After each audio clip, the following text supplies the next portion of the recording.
Ya hemos tratado con el capítulo 1, capítulo 2 y ahora hoy nos toca el 3. Entonces, no sé cuántos de vosotros ha estado leyendo otra vez, seguramente algunos a lo mejor la primera vez, el libro de Nehemías. Bueno,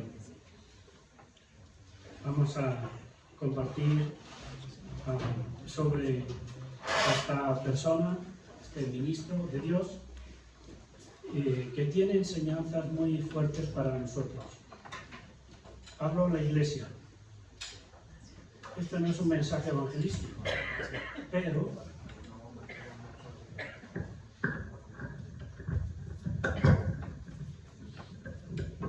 no significa que la palabra de Dios no va a llegar también a los corazones que todavía no lo han rendido a Cristo. Pero fundamentalmente este capítulo 3 de Nehemías está enfocado en el pueblo de Dios, en el que ya es pueblo de Dios.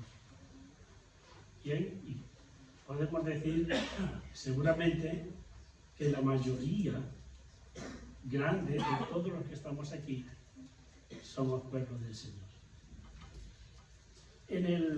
Al final del capítulo 2 hay un verso con unas notas muy especiales de parte de Nehemías.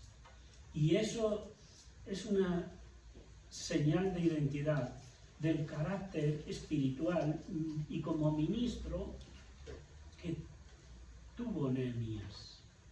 Dice así el versículo 20 del capítulo 2.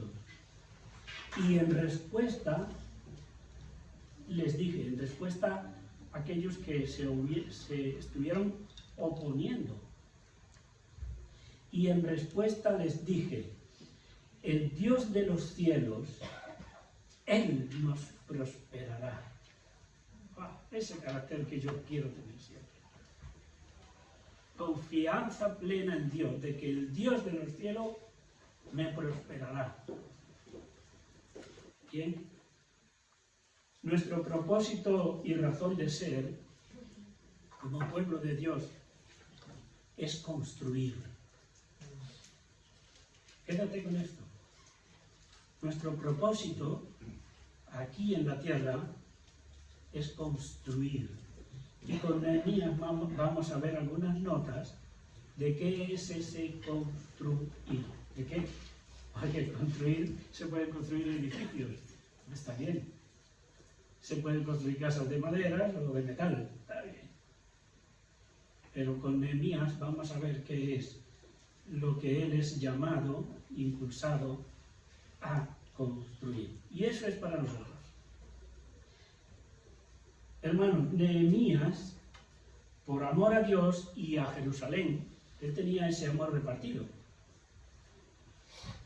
Como nosotros también tenemos que ser así. El amor a Dios y el amor a la nueva Jerusalén somos nosotros, a la iglesia. Nuestro amor a Dios, nuestro amor a la iglesia. Él amaba a Dios y amaba a Jerusalén, porque allí estaba el ancla de su espiritualidad más profunda, en Jerusalén. Porque allí había dicho Dios, allí estaré dejaré mi presencia y allí es mi morada. Así que Nehemías estaba apasionado por Dios y apasionado por la ciudad de Jerusalén. Todavía se sigue orando y dice el Señor hasta el final que oremos por Jerusalén. Vale. Entonces, hermanos, Nehemías, por amor a Dios y a Jerusalén, se apasionó por reconstruir las puertas y las murallas de Jerusalén. Él se apasionó por eso. Cuando detrás de las palabras de un siervo del Señor está un grupo de justos que desean que reine la voluntad de Dios y la vida espiritual de Dios, esas cosas no se detengan, ni desaparezca el culto a su nombre, Cuando esas cosas ocurren, entonces la respuesta de las personas, hombres y mujeres, que son los que aman a Dios por sobre todas las cosas, la presencia de Dios se hace manifiesta. Y se ponen esa gente manos a la obra, tú y yo. Hay un dicho que tiene su cosita, ¿no? Tiene su impacto. Y en medio de ciertos momentos decisivos, ese dicho dice: el que no estorba, ayuda. El que no estorba, ayuda. Ahí en este tiempo de Nehemías había algunos que estorbaban y además tampoco ayudaban. El que no estorba, ayuda. El que no estorba en la obra de la iglesia, ayuda. Pero también entre nosotros hay quienes estorban y ni siquiera ayudan. Las demás personas dentro de ese supuesto pueblo de Dios que, si no se alinean con su voluntad, encontrarán todo tipo de excusas. Encontraban la gente allí excusas. Por favor, cuando puedas leer, dale un repasito otra vez a esos capítulo 2 y capítulo 3 de Nehemías. Verás las excusas que ponía la gente. Y excusas para justificar no participar. Ni aportando sus fuerzas, ni aportando sus recursos económicos y materiales, tampoco no aportaban lo espiritual, con oraciones y de estímulos que alentasen o alienten a la adoración a Dios.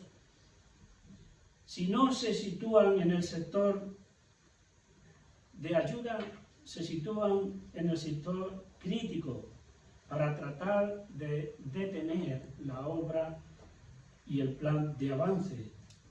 Y finalmente, entonces, no traerán gloria para el Señor, ¿vale?, cuando adoptamos esas formas.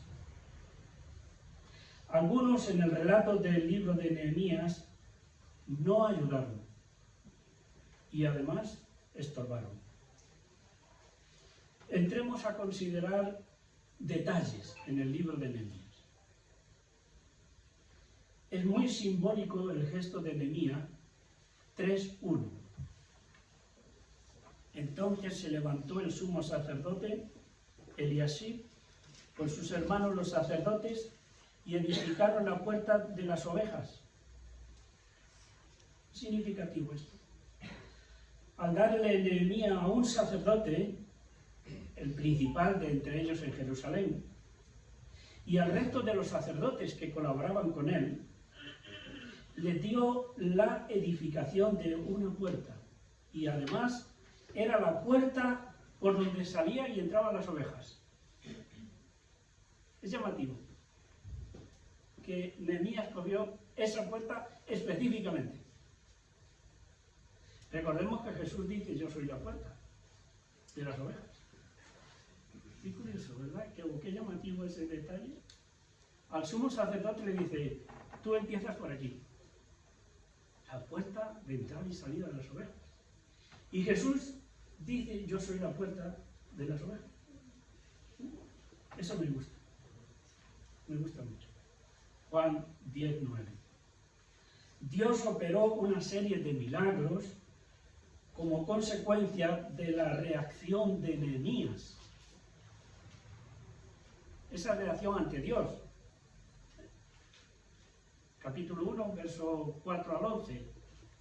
Y también la reacción de Nehemías ante Artajerjes, que a Dios le gustó eso mucho. A Dios le llenó a su corazón, le llegó al corazón de Dios. Es muy importante darnos cuenta de que Dios en ocasiones atiende de manera especial a aquellas personas que desde lo más profundo de sus corazones les piden que intervenga y cambie en bendición los desastres cometidos por su propio pueblo. Este era el caso de Nehemías, ¿verdad que sí? Él estaba orando por los desastres que todos ellos habían cometido. Pero Dios actúa incluso más allá también algunas veces. Actúa ante los desastres que ha creado los que no son pueblo de Dios. No son pueblo de Dios. ¿Cuándo vemos un ejemplo de desastres que no son del pueblo de Dios? Cuando Jesús tiene que orar diciendo: Padre, perdónalos porque no saben lo que hacen. ¿Quiénes eran aquellos? Eran los judíos en contra de Jesús y los romanos. Los judíos, podríamos decir que hasta cierto punto aquellos eran pueblo de Dios. Yo que muy convertidos no los veía, pero vale. Pero los romanos, y Dios interviene y Dios pide: perdónalos porque no saben lo que hacen. O sea que Dios interviene de muchas maneras. En Nehemías vemos a un líder ejemplar por muchos detalles. Un líder ejemplar por muchos detalles. Digamos que es un ejemplo para nosotros los líderes de hoy. En este hombre tenemos mucho que aprender. Nehemías hizo un listado de los que participaron en las labores de reconstrucción. Hizo un listado. Es por medio de él que podemos conocer una serie de personas que de otra manera nunca habríamos sabido que participaron. Pero él hizo, Nehemías era detallista. Era muy ordenado. Sí, me gusta tomar notas a mí. A veces cuando los líderes no tenemos en cuenta estos detalles, se nos escapan. Pasando un tiempo de lo que ya ha pasado un proyecto, ya pasó, ya se hizo, ya pasó. Pasado un tiempo de lo que se ha conseguido, pareciera como si todo ha sido ideado y llevado a cabo por él o por unos pocos líderes nada más al frente del proyecto. Nunca está de más honrar a los que honran. Nunca. Y el recordar que la obra de Dios la hacemos entre todos los que han dicho que quieren hacerla, porque habrá algunos que no quieren. Pero la obra de Dios no es de un solo hombre, de un pequeño grupo, es de todo el pueblo de Dios. Y aquí en este capítulo se ve muy claramente. Recordemos que Nehemías había trabajado muchos años al servicio de un rey, Artajerjes. Eso le había convertido en una persona muy responsable y jefe de un equipo, porque un copero tenía un equipo. Él no cogía, iba a la bodega, cogía, llenaba la botella con los jarrillos de barro, de lata. Él no hacía todas estas cosas, él tenía un equipo de trabajo. ¿Sí?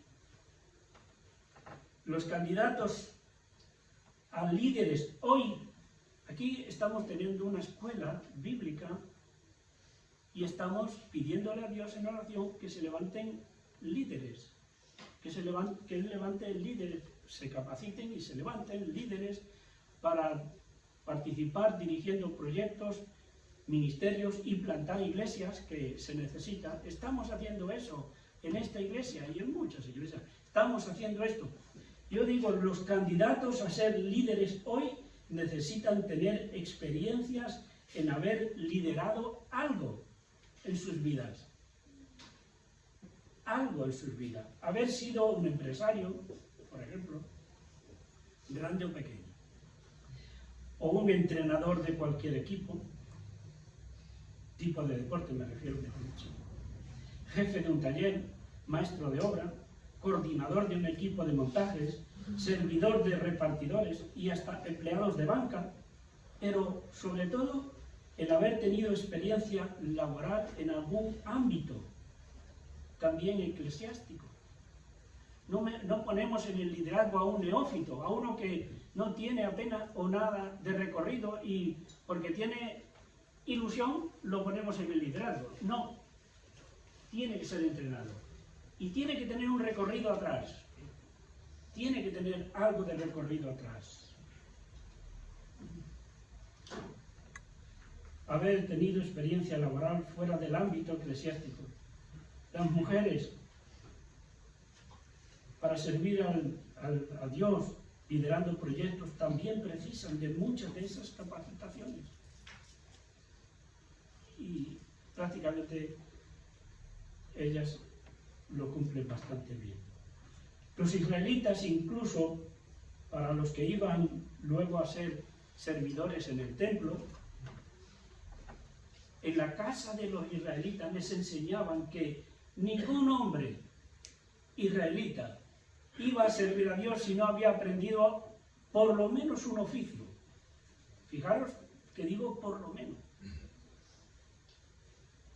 Jesucristo trabajó de carpintero y trabajó de albañil. Pablo era constructor de tiendas.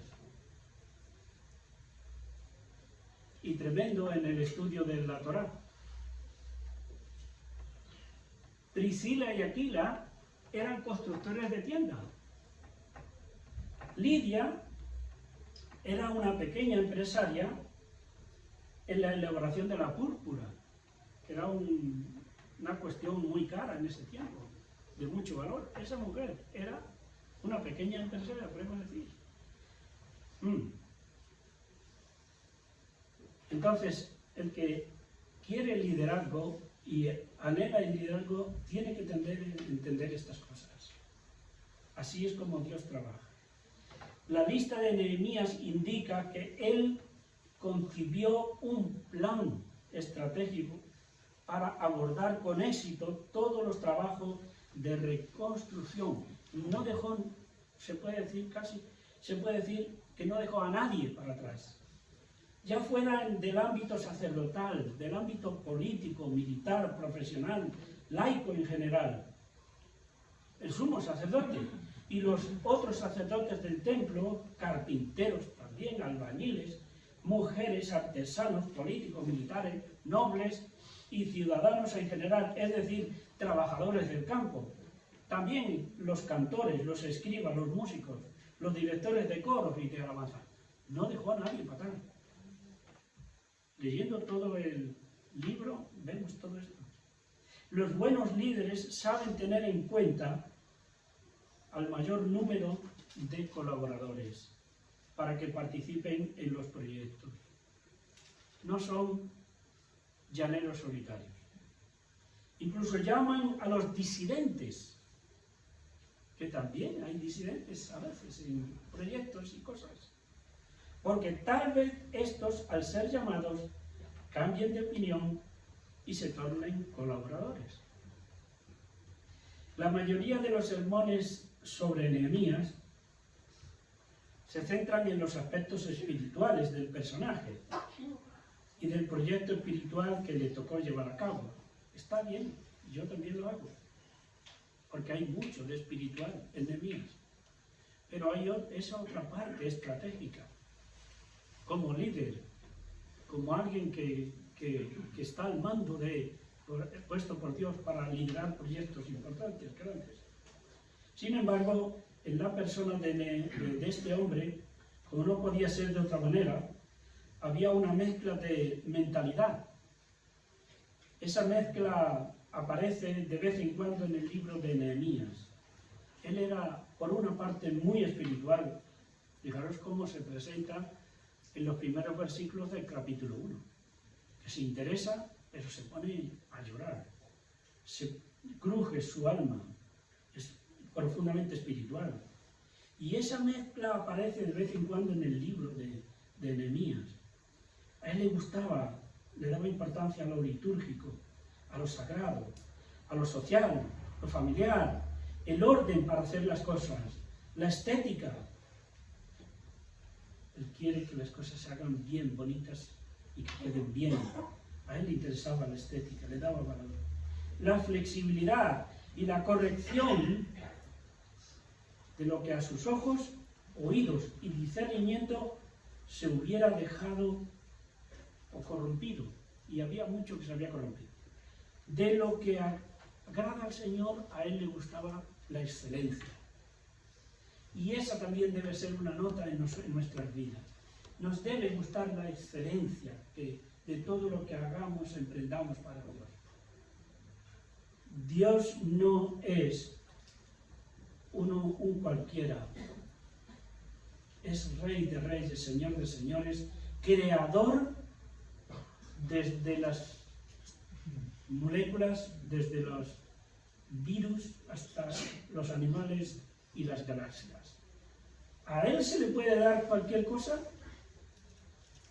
A Él, que nada más mirar una flor tú te das cuenta la creatividad, el diseño, los colores, las formas tan impresionantes que tiene una flor.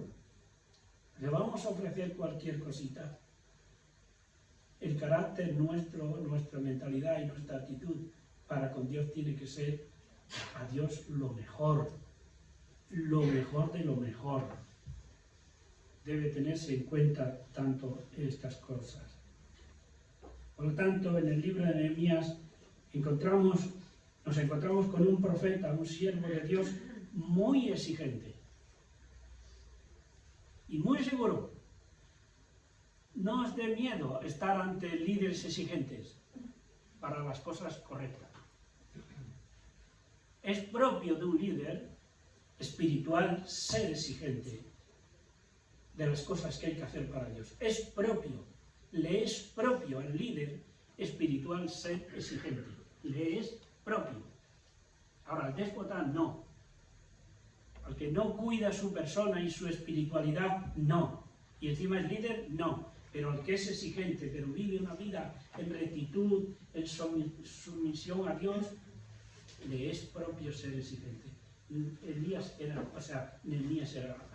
muy exigente. Esa es otra nota de Nehemías. Era muy exigente. Pero fijaros dónde llegó al pueblo de Dios. Pablo era muy exigente, pero era tierno también. Era poderoso espiritualmente, Pablo. Pedro, Juan, todos ellos eran así. ¿Y quién más? El Señor. El Señor era exigente y en algún momento puso en orden a más de uno. Pero era tierno, dulce, amable. Así era este Señor nuestro. Por lo tanto, el libro de Nehemías, del profeta Nehemías, es un completo y profundo tratado para preparar a los líderes a ser líderes de la iglesia hoy. Este libro es un tratado. Cuando se emprenden proyectos especiales dentro de los ambientes donde ya hay personas que tienen una alta relevancia social y religiosa, es frecuente que aparezcan comportamientos como el que tuvieron los nobles, los ricos y los poderosos. Es normal. Porque ellos suelen pensar que no van a colaborar con uno que viene de afuera. Y para ello, para los de Jerusalén, Nehemías venía de fuera. Marcos ha venido de fuera. Pero yo he venido de fuera porque he venido de Extremadura, yo no soy andaluz. Y algunos me han llegado a decir, no, es que, ¿qué dices tú? Yo soy siervo de Dios aquí y en la China. Donde Dios me mande, no es un asunto geográfico. No es un asunto geográfico. Pero los nobles trataron a Nehemías como, ¿y este viene de fuera a mandarnos? Para con los misioneros se tiene a veces esa postura. Estos vienen de fuera, aquí a mandarnos. No voy a decir algo más. Así es que no quieren apoyar el proyecto esta gente. ¿Fue por pereza? ¿Fue por envidia? ¿Que no quisieron apoyar? ¿Fue por celos? ¿Fue por desobediencia a Dios? Pues todo eso podría haber sido y más. Tal vez fue porque les molestó que alguien les planteara hacer lo que ellos no hicieron habiendo visto el desastre. Porque la gente que estaba en Jerusalén estaba viendo el desastre. Los ricos y los pobres estaban viendo el desastre. ¿Y qué hicieron los poderosos con dinero y con prestigio? No hicieron nada. No hicieron nada. Y les molestó porque vino uno que sí fue tocado en su corazón, pero que estaba a muchos miles de kilómetros de Jerusalén. Viene uno y se pone a llorar, a ayunar y a quebrantado delante de Dios. Y los que estaban allí, como si no fueran ellos. Y las puertas y las murallas estaban destruidas. Y esta gente estaba allí. Y a veces molesta que en las iglesias, hermanos, hay cosas sin hacer. Y laissez faire, laissez passer, como dicen los franceses. Y viene uno de fuera, Rusty o Marcos o otro, y se pone a hacer algo. No digas nada, la gente aquí no sabe que yo soy de fuera, ¿no? No se nota. Y viene uno de fuera y se pone en marcha a remover las cosas que no están dando bien, y no faltará dentro de las iglesias quien se molesta por este que viene a remover lo que hay que remover y hacer. ¿Que no pasa eso? Sí, pasa. Estamos aquí, las cosas no están bien, algunas cosas, y alguien viene y dice, esto no puede seguir. Y no falta quien se molesta.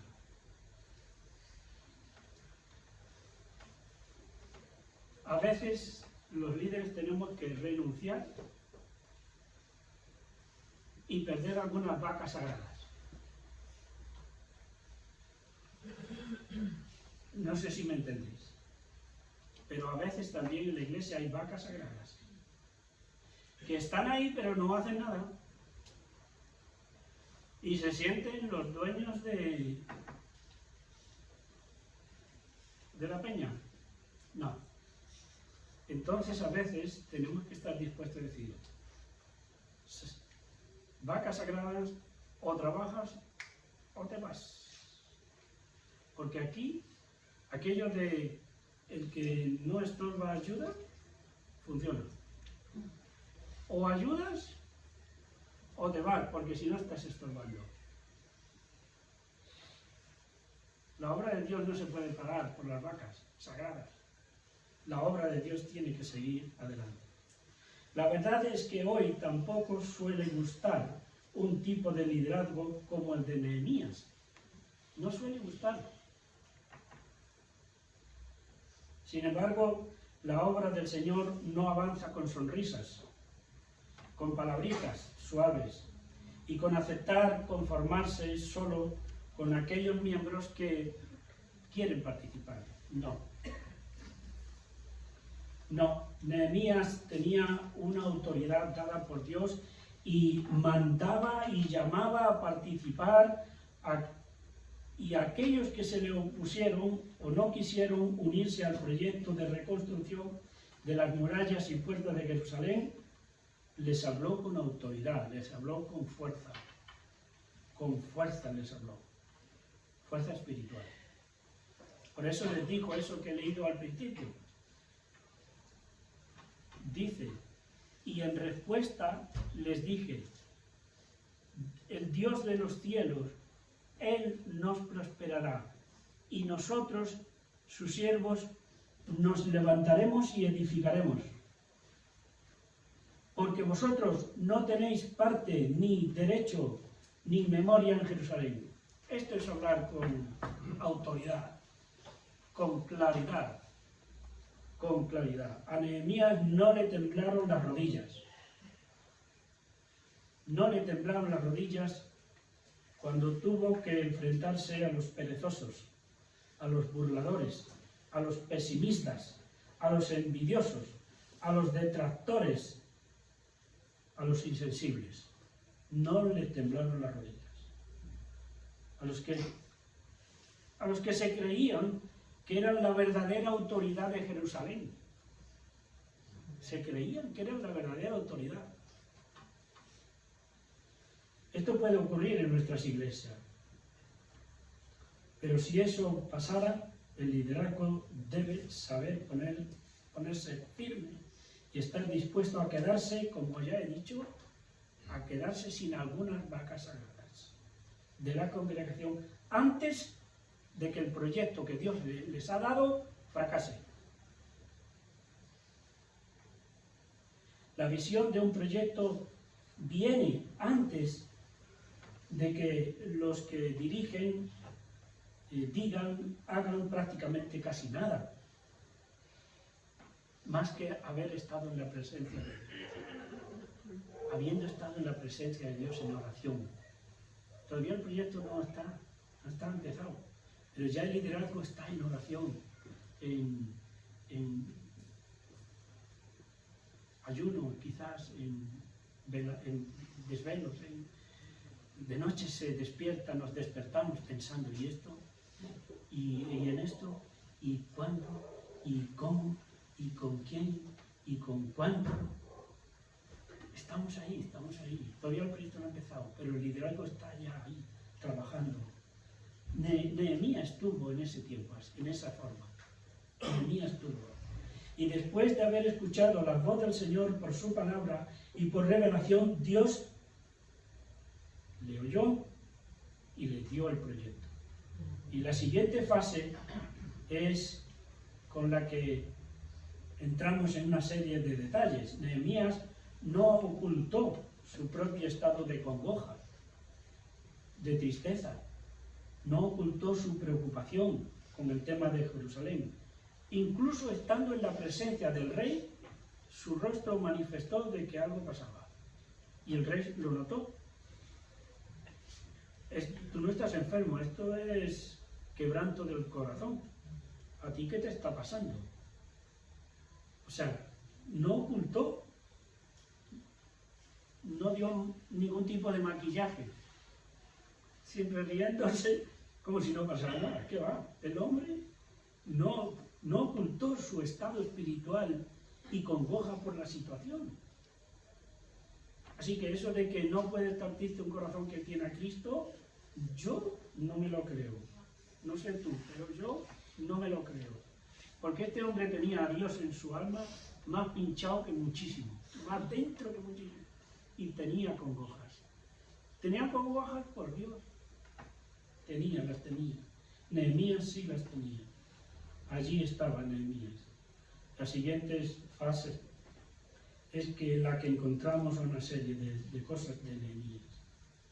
Bien, pasado los preliminares, Nehemías inició un viaje con propósito. Iniciar un viaje con propósito.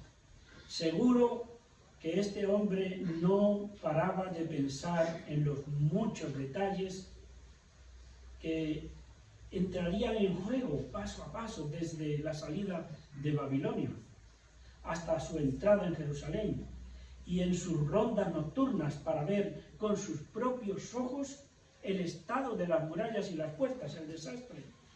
Pero mientras Nehemías estaba haciendo esto, como líder en desvelo, los ricos y los que tenían honores estaban durmiendo en sus camas. Y Nehemías estaba dando vueltas por las murallas y por el desastre. Y los otros acostados. ¿Veis la diferencia? ¿Vemos la diferencia? Bien. En la mente de Nehemías seguro iba creciendo una lista de asuntos para empezar el trabajo. Hay veces que los proyectos, a ojos de los miembros de las congregaciones,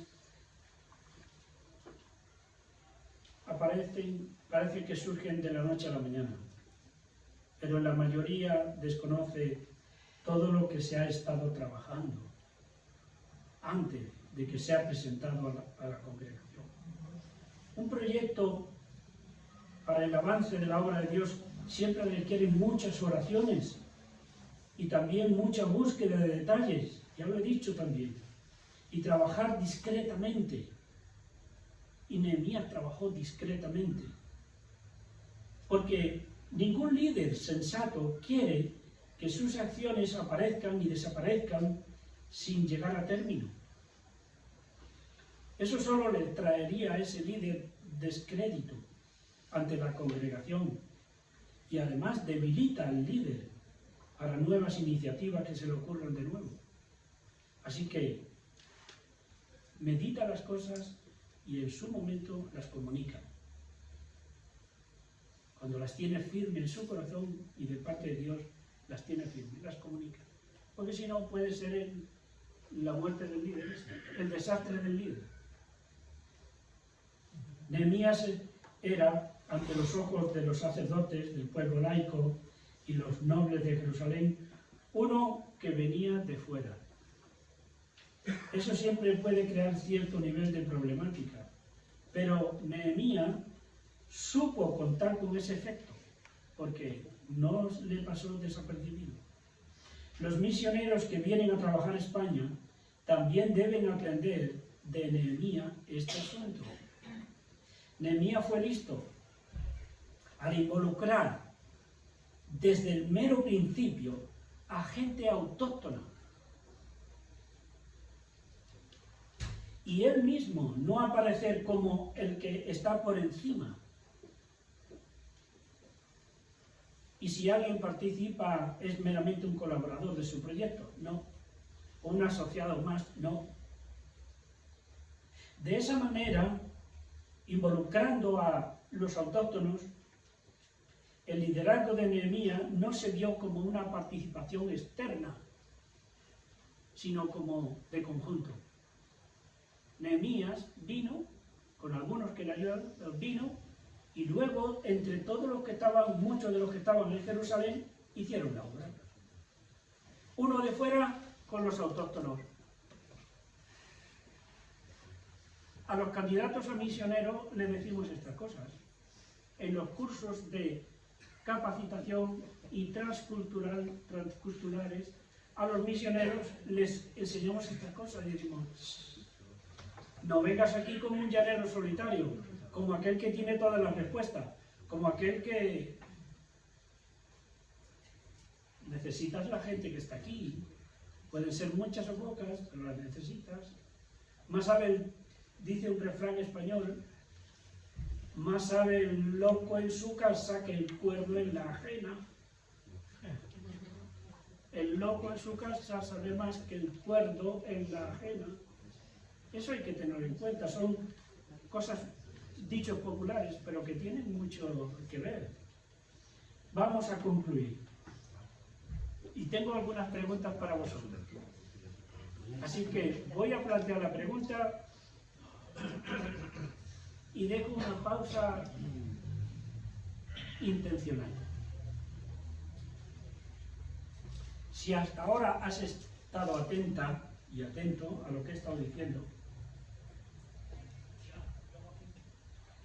y lo que han estado transmitiendo Pastor Rusty, Pastor Marcos,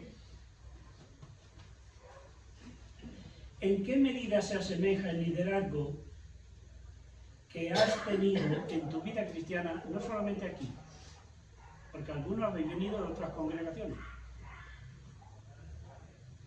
¿En qué medida se asemeja el liderazgo que has tenido en tu vida cristiana con el modelo de Nehemías?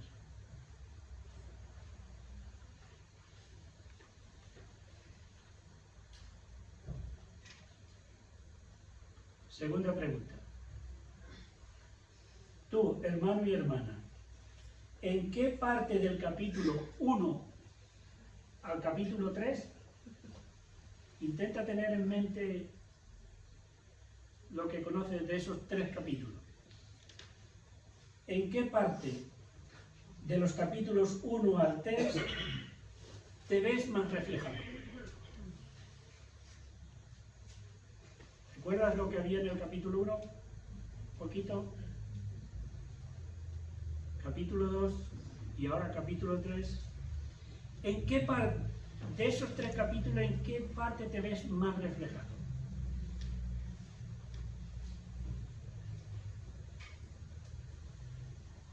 a ti, ¿qué es lo que más te ayuda a querer ser llamado a participar en un proyecto de la obra de Dios?